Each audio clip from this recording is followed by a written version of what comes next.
Hello guys, WhatsApp, कैसे हो? आशा करता हूँ कि आप लोग स्वस्थ होंगे, मस्त होंगे और खुश होंगे।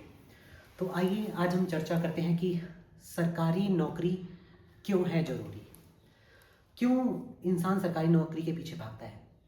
क्यों अगर सरकारी नौकरी ना मिले तो क्या हो जाएगा? तो आइए आज एक एक ऐसी बातों पे चर्चा करते हैं।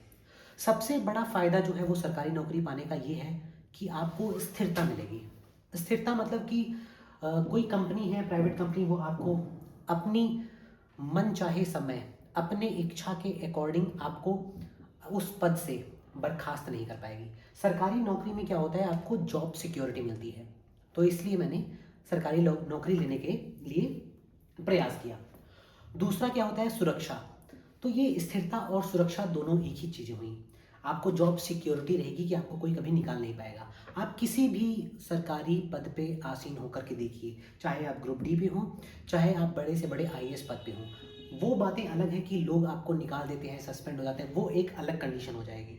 कुछ ब्लंडर करोगे तो ही ऐसा होगा। दूसरी बात, समाज में प्रतिष्ठा।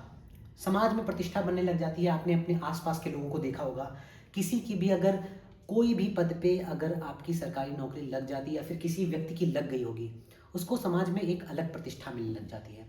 आप प्राइवेट कर रहे हो, लोग आपको, आप पैकेज आपका कुछ भी हो, लेकिन आपको लोग उस नज़रिए से नहीं देखेंगे जिस नज़रिए से आप कोई टीचर बन गए, आपने सीजीएल में पोस्ट ले ली, आपने बैंक एग्जाम्स क्रैक कर लिया, आपने किसी स्टेट पब्लिक सर्विस कमीशन को पार कर लिया, या फिर आप रेलवे से रिलेटेड किसी भी पद पे अगर आप आसीन हो गए, तो आपके लिए जो प्रतिष्ठा है लोगों की, वो एक अलग नज़रिए से देखी जाएगी।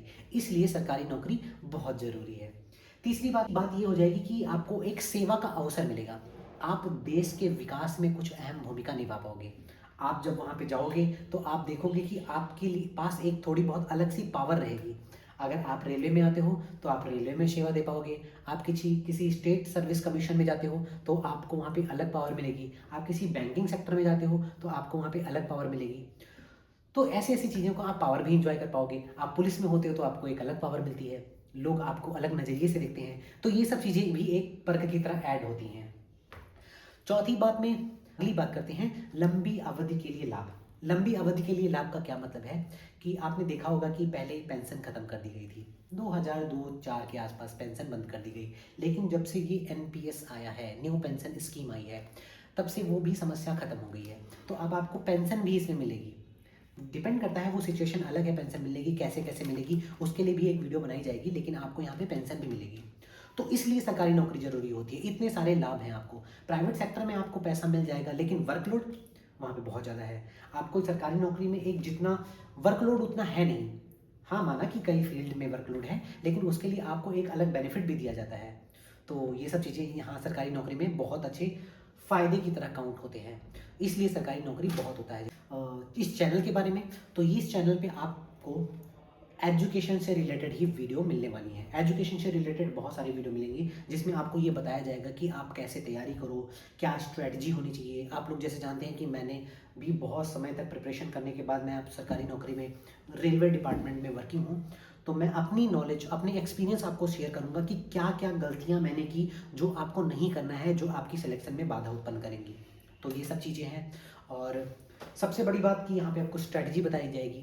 जैसा कि रेलवे में मैं एम्प्लॉयड हूँ और मैंने रेलवे के कई सारे एग्जाम्स को गॉड से फिंगर क्रॉस की सिलेक्शन पूरी फाइनल स्टेज पे पहुँच जाए, तो मैं आपको उन सब एग्जाम्स के बारे में बताऊंगा कि आपको कैसे पढ़ाई करनी है, क्या क्या चीज़ें आपको नहीं करनी है, कौन कौन सी बुक्स आपको फॉलो करने हैं, और कौन से मॉक देने हैं, किसके मॉक देने हैं, मॉक कैसे देने हैं, टाइम मैनेजमेंट कैसे करना है। ये सब चीज़ें आपको यहाँ पे बताई जाएंगी। तो अभी और स्ट्रैटेजी पे ज़्यादा चर्चा की जाएगी कि कैसी स्ट्रैटेजी आपको फॉलो करनी है। और जिन भाइयों के पास समस्या आ रही है कि मेरा ये नहीं हो पा रहा है, मैं इसके लिए क्या करूं, मैं मॉक में मेरे कम नंबर आ रहे हैं, मॉक में नंबर कैसे बढ़ें, डीमोटिवेशन हो रहा है, तैयारी नहीं हो पा रही है, भटकाव आ रहे हैं, ये सारी चीज़ें होती हैं, इंसान के लाइफ में होती हैं। तो आपको इन सब चीज़ों से कैसे निकलना है, ये सारी चीज़ें यहाँ पर बताई जाएंगी। तो आज के लिए इस वीडियो को यहीं बंद करते हैं। बाकी आप लोग इस चैनल को फॉलो करिए, शेयर करिए। आपको रेलवे से रिलेटेड, क्योंकि मैं रेलवे पे अभी अपनी सेवा दे रहा हूँ रेलवे में, तो आपको रेलवे से संबंधित यहाँ पे नॉलेज भी दिया जाएगा। यहाँ पे बताया जाएगा कि कैसे पढ़ना है, कौन सी बुक फॉलो करनी है और कैसे पेपर को टैकल करना है। ये सारी चीज़ें आपको यहाँ पे बताई जाएंगी। तो कीप इन टच और थोड़ा हमें सपोर्ट करिए और हम मिल करके आगे बढ़ेंगे। आपके रास्ते आसान करेंगे, आपको ये बताएंगे कि ये नहीं करना है, सिलेक्शन लेने के लिए रुकावटें क्या क्या चीज़ होती हैं, उन सब चीज़ों से दूर कैसे रहना है, ये सारी चीज़ें आपको बताई जाएंगी। तो जुड़े रहिए इस चैनल के साथ और शेयर करिए जितना हो सके और सब्सक्राइब करिए, ताकि उन लोगों का भी भला हो पाए जिन लोगों के पास एक्चुअल नॉलेज नहीं होती है कि पेपर को कैसे अटेम्प्ट किया जाए। एक रेलवे पद पर आसीन व्यक्ति जो कि मैं हूँ, जैसा कि आप लोग जानते हैं, और ट्रिक्स बताऊंगा कि कैसे क्या क्या चीज़ें फॉलो करते हैं जिससे आपका सिलेक्शन जो है वो आसान हो जाएगा। तो फॉलो करिए मेरे इस चैनल को और ऐसे ही आपको अच्छी अच्छी नॉलेज दी जाएगी। आने वाले टाइम में आपको सब चीज़ें बताई जाएंगी। तो अभी के लिए धन्यवाद। शुभ रात्रि एंड शुभ दिन।